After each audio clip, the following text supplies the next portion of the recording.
Amis agriculteurs, nous sommes heureux de nous retrouver aujourd'hui pour un nouvel épisode des Malheureux.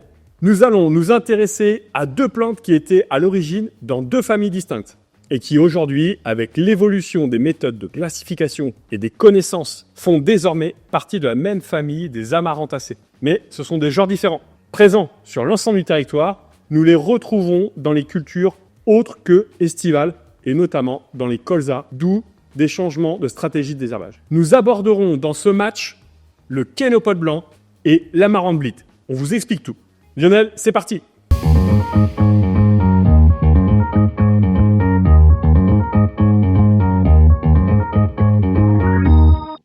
La grande difficulté de ces deux plantes, c'est de pouvoir les déterminer au stade cotylédon. Elles sont très identiques. Quand nous avons un cotylédon d'amarante et un cotylédon de kénopode, si l'on regarde la couleur, c'est identique. Vert, la face supérieure, mauve, la face inférieure. La seule différence, c'est la nervure centrale sur les amarantes et il n'y a pas de nervure centrale sur le cotylédon des kénopodes. Si nous n'avons pas les cotylédons, nous sommes obligés d'attendre les deux premières paires de feuilles pour pouvoir les déterminer et les différencier. En effet, sur l'amarante, nous avons au bout de la feuille, de l'échancrure de la feuille, un mucron qui n'existe pas sur la feuille du kénopode. La forme générale d'une feuille de kénopode est plutôt losangique avec des dents plus ou moins fortes, alors que la feuille d'une amarante est plutôt ovoïde. Après, si l'on attend encore un petit peu, nous avons sur les kénopodes un aspect pruineux au niveau du cœur des chattes-bourgeons. En fait, ce sont des glandes aquifères qui vous permettent aux kénopodes, lors de sécheresses plutôt longues, de pouvoir libérer de l'eau et que la plante puisse vivre.